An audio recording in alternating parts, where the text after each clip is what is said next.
स्वागत है आप सभी को एक और नए वीडियो में। और इस वीडियो में हम देखने जा रहे हैं कि कैसे हम अपने एंड्रॉयड ऐप में फायरबेस ओटीपी वेरिफिकेशन को इंटीग्रेट कर सकते हैं।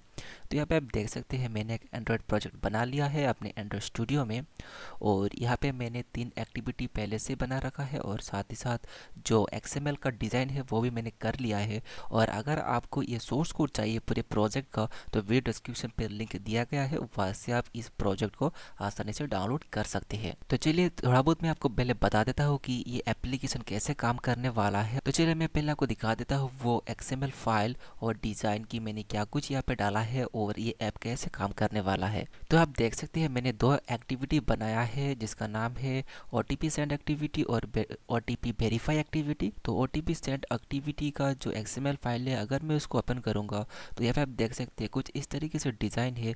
यहाँ पे एक टेक्स्ट व्यू है, यूज़र यहाँ पे अपना फ़ोन नंबर डालेगा और जैसे ही सेंड बटन पे क्लिक करेगा यूज़र दूसरे एक्टिविटी के ऊपर रिडायरेक्ट हो जाएगा जहाँ पर वो OTP को वेरीफाई करेगा। और जैसे ही इस सेंड बटन पे यूज़र क्लिक करेगा दूसरे एक्टिविटी के जाने के साथ साथ उसे एक OTP भी मिलेगा, जो OTP उसे डालना पड़ेगा उस वेरिफिकेशन वाले एक्टिविटी में। तो वेरिफिकेशन एक्टिविटी का जो डिज़ाइन पार्ट है तो कुछ इस तरीके सा है। जैसे कि आप देख सकते हैं यहाँ पे यूज़र का फ़ोन नंबर शो होगा जो पहले यूज़र इनपुट में डालेगा। और साथ ही साथ यहाँ पे आप देख सकते हैं 6 एडिट टेक्स्ट दिया गया है जहाँ पर यूज़र को OTP डालने होंगे। और किसी कारण से अगर यूज़र OTP को नहीं रिसीव कर पाया या फिर किसी तरीके का प्रॉब्लम आता है तो इस रिसेंट OTP वाले बटन से यूज़र फिर से OTP पाने के लिए रिक्वेस्ट भी कर सकता है। और उसी के साथ साथ नीचे वेरीफाई का बटन है। तो इस यहाँ पे आप देख सकते हैं मैंने एक प्रोग्रेस बार भी डाल कर रखा है। तो जैसे ही कोई भी वेरीफाई वाले बटन पे क्लिक करेगा ये जो वेरीफाई वाला बटन है गायब हो जाएगा और यहाँ पे प्रोग्रेस बार शो हो जाएगा। तो कुछ इस तरीके से ये काम होगा। यहाँ पे जैसे मैंने प्रोग्रेस बार को ऐड कर रखा है OTP सेंड वाले डिज़ाइन में भी आप देख सकते हैं इस प्रोग्रेस बार को मैंने फ़िलहाल के लिए विजिबिलिटी वन कर रखा है। तो ये हो गया डिज़ाइन पार्ट। तो कुछ इस तरीके से मैंने इन दोनों ही एक्टिविटी में डिज़ाइन किया है। तो डिज़ाइन अगर मैं आपको बताने लग जाऊँ तो काफ़ी ज़्यादा लंबा वीडियो हो जाएगा, तो इसीलिए डिज़ाइन मैंने पहले से ही कर लिया है। तो चलिए आगे की प्रोसेस देखते हैं कि क्या कुछ हमें करना होगा। तो सबसे पहले हमें अपने प्रोजेक्ट को कॉन्फ़िगर करना पड़ेगा फायरबेस के साथ और उसी के बाद ही हम सभी काम कर सकते हैं। तो आपको एक वीडियो डिस्क्रिप्शन पे फायरबेस ऑथेंटिकेट का एक डॉक्यूमेंटेशन मिल जाएगा और जहाँ पे बताया गया है कि कैसे आपको फ़ोन नंबर वेरिफिकेशन का जो सेटअप है वो कैसे करना है। तो ये रहा ये डॉक्यूमेंटेशन फायरबेस का। तो यहाँ पे आप देख सकते हैं पहले हमें कुछ डिपेंडेंसीज ऐड करने पड़ेंगे और प्रोजेक्ट भी क्रिएट करना होगा। तो यहाँ पे आप देख सकते हैं मैंने पहले से ये प्रोजेक्ट बना लिया है। और यहाँ पे मैं नीचे स्क्रॉल करूँगा तो आप देख सकते हैं ये रहा मेरा ऐप OTP वेरिफिकेशन। और यहाँ पे आप देख सकते हैं यहाँ पे मैंने पहले से बना रखा है और ये रहा मेरा पैकेज नेम। तो इस तरीके से आपको एक प्रोजेक्ट क्रिएट कर लेना है। तो ये मेरे ख्याल से आप सभी को पता ही होगा कि कैसे फायरबेस में प्रोजेक्ट क्रिएट करना होता है। अगर आप एक ही प्रोजेक्ट में मल्टीपल ऐप ऐड करना चाहते हैं तो इस ऐड ऐप वाले बटन पे क्लिक करके आप मल्टीपल ऐप को ऐड कर सकते हैं। और जैसे ही आप प्रोजेक्ट बना लेते हैं तो उसके बाद आपको ऑथेंटिकेशन टैब में जाना है और यहाँ पे आपको साइन इन मेथड में जाना है। तो यहाँ पे आप देख सकते हैं फ़ोन प्रोवाइडर एक ऑप्शन है, तो ये पहले से स्टेटस डिसेबल है तो इसे आपको एनेबल करना होगा। तो सिंपली आपको इस एडिट कॉन्फ़िगरेशन बटन पे क्लिक करना है और इसको एनेबल कर देना है। तो इतना तक ही आपको करना है और सेव कर देना है। अगर आप फ़ोन को एनेबल नहीं करते हैं तो फ़ोन वेरिफिकेशन काम नहीं कर पाएगा, तो इसलिए इसे ज़रूर एनेबल कर लें। तो ये एनेबल होने के बाद आपको फिर से डॉक्यूमेंटेशन पे जाना है और ये डिपेंडेंसी ऐड करने पड़ेंगे आपके build डॉट ग्रेडल फाइल में जो मॉड्यूल लेवल का है वहाँ पे आपको ऐड करने पड़ेंगे। तो ये रहा build डॉट ग्रेडल फाइल।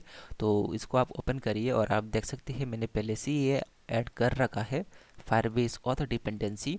तो अभी फ़िलहाल ये वर्जन ये चल रहा है। अगर आप ये वीडियो कुछ महीने या फिर कुछ साल बाद देख रहे हैं तो ये जो वर्जन है ज़रूर चेंज हो जाएगा, तो आप ज़रूर से लेटेस्ट वर्जन ही यूज़ करिएगा। और यहाँ पे मैंने बिल्ड फीचर्स के अंदर व्यू वाइंडिंग को भी एनेबल कर रखा है क्योंकि मैं व्यू वाइंडिंग का इस्तेमाल करूँगा। तो आप अगर आप चाहते हैं कि व्यू वाइंडिंग को इस्तेमाल करें तो इसे ज़रूर एनेबल कर लीजिएगा। व्यू वाइंडिंग अगर आप एनेबल करते हैं तो जो आप पहले फाइंड व्यू बाय आईडी करते थे वो सब करने की ज़रूरत नहीं है। आप सिंपली एक ही लाइन की मदद से फाइंड व्यू बाय आईडी का इस्तेमाल कर सकते हैं। तो ये काफ़ी कमाल का फीचर है, तो ज़रूर से इसे एनेबल कर ले। और उसके बाद यहाँ पे आपको एक प्लगइन डालना पड़ेगा। तो अगर आप फायरबेस को मैन्युअली डाल रहे हैं अपने प्रोजेक्ट पर तो इस प्लगइन को आपको डालना पड़ेगा। तो ये रहा ये प्लगइन। तो ये जो प्लगइन आईडी है ये आपको उसी टाइम मिल जाएगा जब आप फायरबेस का प्रोजेक्ट बना रहे होंगे तो वहाँ पे आपको मिल जाएगा। अगर आपने वो सभी स्टेप्स पहले ही कर लिया है तो आप यहाँ से देख कर लिख सकते हैं। और उसी के साथ साथ आपको ये जो प्रोजेक्ट लेवल वाले बिल्ड और ग्रेडल फाइल है यहाँ पे भी जाना पड़ेगा और यहाँ पे आपको ये वाला क्लास पाथ डालना पड़ेगा। जैसे कि मैंने पहले ही बताया था कि अगर आप मैन्युअली फायरबेस को ऐड कर रहे हैं तो आपको ये सब डालना पड़ेगा, तो इस क्लास पाथ को भी ज़रूर डाल दें। और अगर आप चाहते हैं कि ये ऑटोमेटिकली सब कुछ आ जाए तो आपको सिंपली क्या करना है, इस टूल पे क्लिक करना है, फायरबेस में क्लिक करना है और यहाँ पे आपको जाके ऑथ को सिलेक्ट करना है। ऑथ इसलिए सिलेक्ट करना पड़ेगा क्योंकि हम अभी फ़िलहाल ऑथेंटिकेशन का ही काम कर रहे हैं। तो ऑथेंटिकेशन पे जाइए, ये रहा ऑथेंटिकेशन और यहाँ से कोई एक ऑथेंटिकेशन वाला ऑप्शन ले लीजिएगा। तो जैसे कि गूगल साइन इन, तो यहाँ पे आप देख सकते हैं पहले से कनेक्टेड है, तो आपके केस में कनेक्टेड नहीं होगा तो कनेक्ट कर लीजिएगा। और उसी के साथ साथ जो SDK है यहाँ पे भी बटन मिल जाएगा, यहाँ पे क्लिक करके आप ये सभी SDK ऑटोमेटिकली ऐड करवा सकते हैं। और उसके बाद ये जो फोर्थ फिफ्थ स्टेप्स है इन सभी को आप स्किप कर सकते हैं क्योंकि इन सभी स्टेप्स की अभी ज़रूरत नहीं है, क्योंकि अभी हम वो सब मैन्युअली करने वाले हैं। तो यहाँ पे हमारा फायरबेस इंटीग्रेशन का जो सेटअप है वो कंप्लीट हो चुका है। अभी हम आगे का स्टेप्स आसानी से कर सकते हैं। और इन सभी स्टेप्स के बाद आपको क्या करना है, मैनिफेस्ट फाइल पे जाना है और यहाँ पे जो यूज़र परमिशन है इंटरनेट का, इसे भी दे दे ताकि हमें इंटरनेट ऐप के अंदर मिल सके। तो चलिए अभी जावा फाइल की ओर बढ़ते हैं और जावा फाइल में वो सभी कोड करते हैं। तो इसके लिए आपको सबसे पहले OTP सेंड एक्टिविटी को ओपन करना होगा और यहाँ पे आप देख सकते हैं मैंने बाइंडिंग को पहले से ही ऐड कर लिया है। कुछ इस तरीके से आपको लिखना है एक्टिविटी OTP सेंड बाइंडिंग। और अगर आपने अपना एक्टिविटी का नाम अलग दिया है तो आपको लिखना पड़ेगा एक्टिविटी और उसके बाद आप अपना एक्टिविटी का नाम और बाइंडिंग दे दीजिएगा तो ये हो जाएगा। और उसके बाद एक बाइंडिंग नाम से वेरिएबल बना लीजिएगा और आप चाहे तो दूसरा नाम भी दे सकते हैं। तो इसे कुछ इस तरीके से लिखा जाता है, binding equals to activity OTP send binding. ये हो जाएगा एक्टिविटी का नाम और उसके बाद करना पड़ेगा इन्फ्लेट और उसको आपको करना होगा गेट लेआउट इन्फ्लेटर और उसके अंदर आपको सेट कंटेंट व्यू के अंदर डालना पड़ेगा ये वाला बाइंडिंग डॉट गेट रूट। तो इतना तक ही करने से आपका जो रूट फाइल है वो कनेक्ट हो जाएगा जावा फाइल के साथ। उसके बाद आपको ओपन करना है ये XML वाला फाइल OTP सेंड वाला। तो अभी हमें काम करना है कि जब भी यूज़र इस सेंड बटन पे क्लिक करे वो दूसरे एक्टिविटी के ऊपर रिडायरेक्ट हो जाए और साथ साथ यूज़र को OTP भी मिल जाए। तो हमें क्या करना होगा, पहले इस सेंड बटन पे वन क्लिक लिसनर लगाना होगा। तो वन क्लिक मेथड के अंदर आएंगे और यहाँ पे लिखेंगे बाइंडिंग डॉट बटन का नाम, तो बटन का नाम है बटन सेंड और उसमें लगाना होगा सेट ऑन क्लिक लिसनर और इसे हमें लिखना होगा न्यू ऑन क्लिक लिसनर। तो कुछ इस तरीके से हमें वन क्लिक मेथड मिल जाएगा और उसके अंदर हमें कुछ वैलिडेशन भी चेक करना होगा। जैसे कि यूजर जैसे सेंड बटन पे क्लिक करे ये चेक करे कि ये जो एडिट टेक्स्ट है ये एम्प्टी है या नहीं है। अगर एम्प्टी नहीं है तो दूसरे केस के अंदर चला जाए और दूसरे केस में हम चेक करेंगे कि यहाँ पर जो यूज़र ने इनपुट डाला है वो 10 डिजिट का है या नहीं है। अगर 10 डिजिट से कम है तब भी एरर आएगा और 10 डिजिट से ज़्यादा है तब भी एरर आएगा। और अगर सब कुछ सही रहा तो वो सेंड बटन पे क्लिक कर सके। तो इस तरीके से हम करेंगे। तो इसके लिए हमें यहाँ पे कुछ कंडीशन लगाना पड़ेगा। तो कंडीशन कुछ इस तरीके से होगा इफ़ और हमें पहले एडिट टेक्स्ट को फाइंड करना पड़ेगा। तो binding dot edit ET form हमारे एडिट टेक्स्ट का ID है और यहाँ पे करना पड़ेगा gate text dot to string और इसके साथ हम ट्रिम भी कर देंगे और डॉट इस एम्प्टी चेक करेंगे कि ये एम्प्टी है या नहीं है। अगर एम्प्टी है तो यहाँ पे एक टोस्ट आ जाएगा और यहाँ पे हम लिख देंगे कि जो यूज़र ने इनपुट डाला है फ़ोन नंबर का वो वैलिड नहीं है। तो यहाँ पे लिख देते हैं। तो यहाँ पे हमने लिख दिया है इनवैलिड फ़ोन नंबर और उसके बाद दूसरे कंडीशन के अंदर हम चेक करेंगे कि यूज़र ने जो फ़ोन नंबर डाला है वो सही है या नहीं है। तो इसके लिए भी हम ये वाला कोड लेंगे ट्रिम तक और यहाँ पे चेक करेंगे लेंथ। तो trim dot length not is equals to 10। अगर ये 10 नहीं है तब भी ये एरर आएगा और अगर 10 हो जाता है तो हम एल्स पार्ट के अंदर जो भी काम कराना चाहते हैं वो कर लेंगे। तो यहाँ पे भी हम एक टोस्ट शो करवा देते हैं। तो इसी टोस्ट को कॉपी करेंगे और यहाँ पे लिख देंगे टाइप वैलिड फ़ोन नंबर। तो कुछ इस तरीके से हम टोस्ट शो करवा देंगे और उसके बाद एल्स पार्ट के अंदर हम जो भी काम करवाना चाहते हैं जैसे कि दूसरे एक्टिविटी में रिडायरेक्ट करना या फिर जो OTP सेंड करना वो काम करेंगे। तो इसके लिए हम यहाँ पे एक कस्टम मेथड बना देंगे। आप चाहे तो इसके अंदर ही सब कुछ कर सकते हैं लेकिन अच्छा है कि आप अलग से एक मेथड बना ले। तो यहाँ पे हम लिखेंगे OTP सेंड मेथड का नेम और ऑल्ट एंटर से आप इस मेथड को बना सकते हैं। तो आप अपनी एक्टिविटी का नाम सिलेक्ट कर ले तो ये ऑटोमेटिकली यहाँ पे बन जाएगा। तो उसके बाद हमें क्या करना है, यहाँ पे कुछ ग्लोबल वेरिएबल देना पड़ेगा। तो पहले आपको लिखना होगा प्राइवेट और फायरबेस ऑथ लिखना पड़ेगा। तो फायरबेस ऑथ और इसका नाम हम दे देते हैं एम ऑथ। और उसके बाद और एक आपको और ग्लोबल वेरिएबल देना होगा, वो है phone auth provider dot on verification state change callback. और इसका नाम आप कुछ भी दे सकते हैं, तो यहाँ पे मैं दे रहा हूँ एम कॉलबैक्स। तो ये आपको दो ग्लोबल वेरिएबल बनाना पड़ेगा। तो उसके बाद आप आ जाइए सेंड ओटीपी वेरिफिकेशन वाले मेथड पे, और उसके बाद हम चले जाएंगे अपने ब्राउज़र की ओर या डॉक्यूमेंटेशन पे। आप देखेंगे कि वहाँ पे आपको सब कुछ कोड्स मिल जाएगा, हमें लिखने की ज़रूरत नहीं है। तो ये रहा ओटीपी सेंड करने का कोड। और उसके नीचे आएंगे तो यहाँ पे आपको कॉलबैक्स मिल जाएंगे कि ओटीपी सेंड होने के बाद क्या कुछ हो। तो हमें क्या करना है, पहले इन सभी कोड को कॉपी करना होगा यहाँ से और उसको इस मेथड में पेस्ट कर देना है कुछ इस तरीके से। तो यहाँ पे आप देख सकते हैं एम कॉलबैक्स का नाम हमने कुछ अलग दिया था, तो इसी को ही कॉपी करके यहाँ पे डाल देते हैं। तो ये प्रॉब्लम फिक्स हो चुका है। और अभी क्या करना होगा, इन सभी मेथड को इंपोर्ट करना होगा। तो चलिए ऑल्ट एंटर दबाते हैं और इंपोर्ट क्लास कर देते हैं। तो इस तरीके से तीनों ही मेथड का जो क्लास है उसको आपको इंपोर्ट करना पड़ेगा।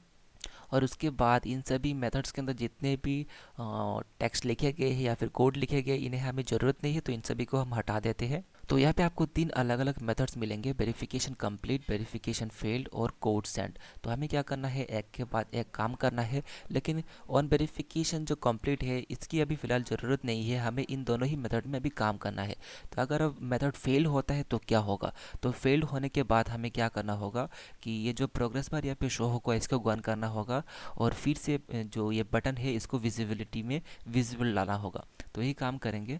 तो इसके लिए हम यहाँ पे लिखना पड़ेगा वाइंडिंग डॉट, और पहले प्रोग्रेस बार को यहाँ पे फाइंड कर लेते हैं। प्रोग्रेस बार का जो विजिबिलिटी है उसको हम कर देंगे गॉन, और साथ साथ जो बटन है इसका हम विजिबिलिटी को विजिबल कर देंगे।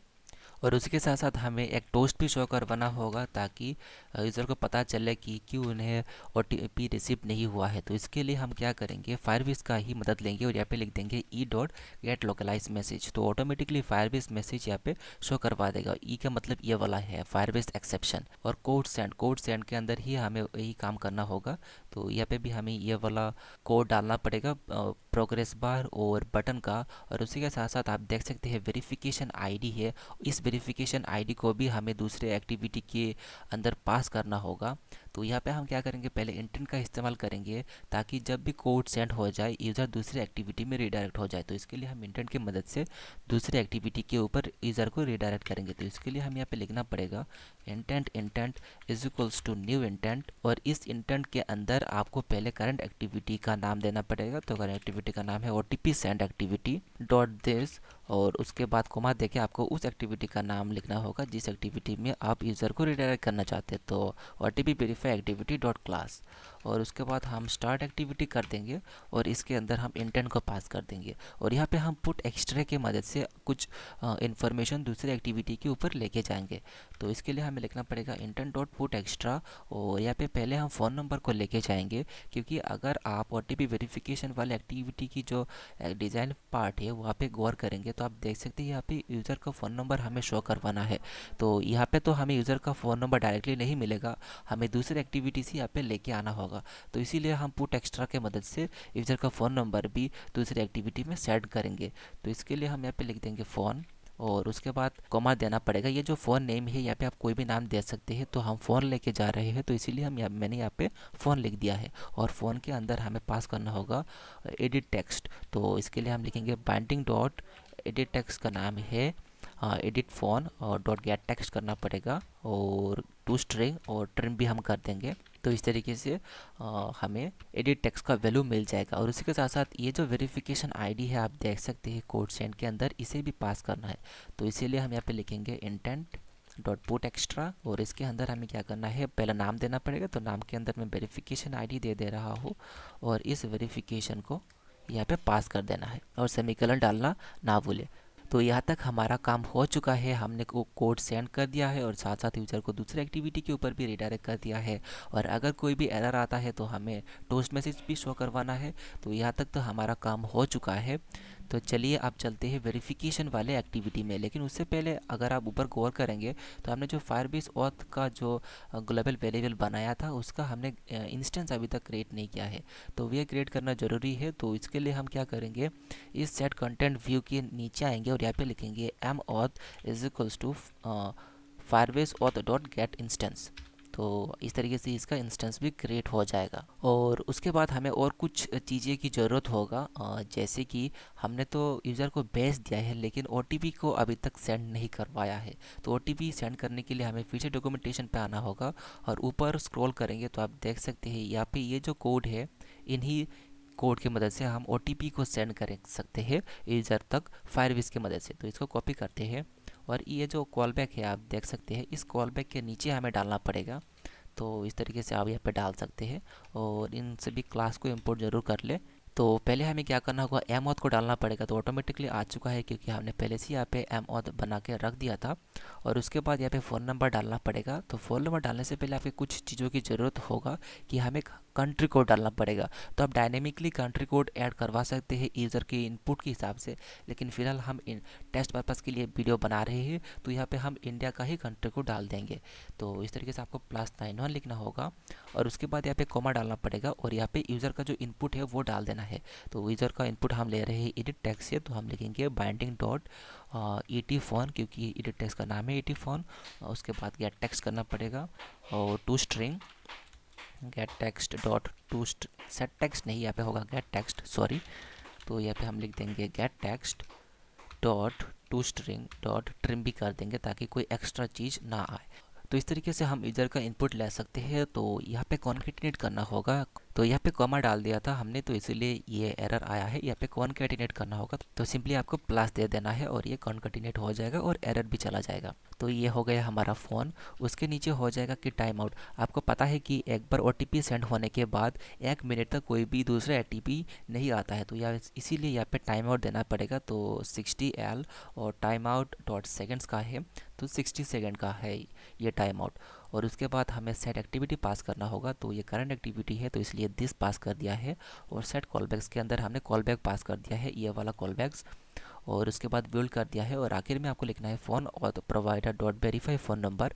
और ये वाला जो ऑप्शन है फ़ोन ऑप्शन का, ये वाला यहाँ पे पास कर देना है। तो क्या होगा कि ओटीपी जो है वो सेंड हो जाएगा यूज़र तक। तो यहाँ तक हमारा कोड कंप्लीट हो चुका है काफ़ी हद तक, लेकिन छोटा सा कोड अभी भी रह गया है। वो कोड यहाँ पे आपको लिखना पड़ेगा कॉलबैक्स के ऊपर कुछ यहाँ पर। तो आपको पता होगा कि जैसे ही हम सेंड बटन पे क्लिक करेंगे आपको प्रोग्रेस पर शो करवाना है और सेंड बटन का जो विजिबिलिटी है वो इनविजिबल करना है।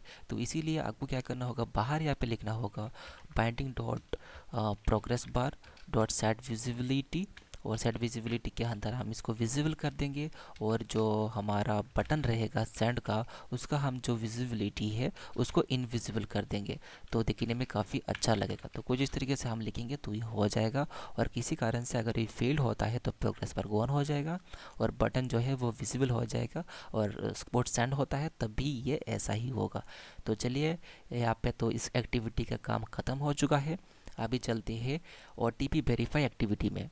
तो ओटीपी वेरीफाई एक्टिविटी में हमें कुछ चीज़ें गेट करना होगा, जैसे कि हम इस एक्टिविटी से यूज़र का फ़ोन नंबर गेट कर रहे हैं और साथ ही साथ जो वेरिफिकेशन आईडी है उसे भी गेट कर रहे हैं। तो इसके लिए हमें क्या करना होगा, पहले यहाँ पे वो जो फ़ोन नंबर है ओटीपी वेरीफाई में उसे प्रिंट कर देते हैं। तो उसे प्रिंट करना एकदम आसान है। आपको सिंपली क्या करना होगा, यहाँ पे लिखना होगा बाइंडिंग डॉट टेक्स्ट व्यू। तो मैंने पहले से ही दे रखा था नाम टेक्स्ट व्यू मोबाइल, तो मैं आपको दिखाता हूँ टेक्स्ट व्यू मोबाइल। तो ये आप देख सकते हैं ये वाला। तो यहाँ पे लिखना है टेक्स्ट व्यू मोबाइल जो भी आपका नाम रहेगा और यहाँ पे लिखना होगा सेट टेक्स्ट। और यहाँ पे हम फॉर्मेट का इस्तेमाल करेंगे। तो फॉर्मेट का इस्तेमाल करने के लिए हमें लिखना है स्ट्रिंग डॉट फॉर्मेट। और इस फॉर्मेट के अंदर हमें पहले स्ट्रिंग टाइप का ये फॉर्मेट हम बना रहे हैं तो इसीलिए हमें यहाँ पे स्ट्रिंग पास करना होगा। तो इसीलिए हम क्या करेंगे, यहाँ पे +91 लिख देंगे और डैश दे के अंदर हम लिख देंगे %s। %s का मतलब है स्ट्रिंग। और उसके बाद हमें क्या करना है, यहाँ पे कॉमा लगाना है और यहाँ पे हमें लिख देना है जो भी हम पुट एक्स्ट्रा के मदद से फ़ोन को गेट कर रहे हैं। तो इसके लिए हम यहाँ पे लिखेंगे get intent dot get string extra और यहाँ पे हम नेम डाल देंगे फ़ोन, क्योंकि हमने इस वाले एक्टिविटी के अंदर ही फ़ोन नाम दिया रखा था, तो इसीलिए इसी फ़ोन को यहाँ पे डालना पड़ेगा। तो क्या होगा, जब भी दूसरे एक्टिविटी के ऊपर यूज़र रिडायरेक्ट होगा तो वहाँ पर यूज़र को अपना नंबर दिखने को मिल जाएगा। उसके बाद हम क्या कर रहे हैं, इस वेरिफिकेशन आईडी को भी गेट कर रहे हैं। तो इसीलिए हमें क्या करना होगा, यहाँ पे एक ग्लोबल वेरिएबल बनाना पड़ेगा स्ट्रिंग टाइप का। तो यहाँ पे लिखते हैं स्ट्रिंग, और यहाँ पे हम क्या करेंगे, इस वेरिफिकेशन आईडी का ही नाम का इस्तेमाल करेंगे। तो यहाँ पे लिख देंगे वेरिफिकेशन आईडी, और इस वेरिफिकेशन आईडी को यहाँ पे लिखेंगे कुछ इस तरीके से, verification ID is equals to get intent dot get string extra, और यहाँ पे हमें लिख देना है वेरिफिकेशन आईडी, क्योंकि हमने पिछले एक्टिविटी के अंदर ही नाम दिया था वेरिफिकेशन आईडी ये वाला। तो क्या होगा, इस वेरिफिकेशन आईडी के अंदर जो भी वेरिफिकेशन आईडी रहेगा वो स्टोर हो जाएगा। और अगर आप डिज़ाइन पार्ट में जाएंगे तो यहाँ पे हमने रिसेंट बटन भी ऐड कर रखा है। तो रिसेंट बटन का भी आप यहाँ पे काम कुछ इस तरीके से कर सकते हैं कि बाइंडिंग डॉट, इसका हमने टेक्स्ट भी इस्तेमाल किया था, तो टेक्स्ट व्यू रिसेंट बटन 2 है, इस रिसेंट बटन 2 को हम थोड़ा सा चेंज कर लेते हैं, रिसेंट बटन 2 आ गया है, तो इसको हम सिंपली रिसेंट बटन लिख देंगे कुछ इस तरीके से। तो हम यहाँ पे लिख देंगे recent button dot set on click listener, और यहाँ पे हम कर देंगे न्यू ऑन क्लिक लिसनर और न्यू ऑन क्लिक लिसनर कुछ इस तरीके से। और इसके अंदर हम सिंपली एक टोस्ट पास कर देंगे। तो सिंपली हमने यहाँ पे लिख दिया है OTP सेंड सक्सेसफुली। तो ये जो रिसेंट बटन का काम है ये अभी हम इस वीडियो में नहीं करेंगे, मैं एक दूसरा एक वीडियो बनाऊंगा, और जहाँ पे हम क्या करेंगे, ऑटोमेटिकली जो भी OTP रहेगा उसको कैप्चर करेंगे, और उसी के साथ साथ इस रिसेंट बटन का भी काम करेंगे। तो इसके लिए आपको इस वीडियो में 20 लाइक्स कंप्लीट करवाना है, और जैसे ही 20 लाइक्स कंप्लीट होता है इस वीडियो में, मैं वो वाला ट्यूटोरियल वीडियो डाल दूंगा। तो उस वीडियो से आप इन सभी चीज़ों के बारे में जान जाएंगे। लेकिन अभी फ़िलहाल इस वीडियो में बात करते हैं कि कैसे हम OTP को वेरीफाई कर सकते हैं।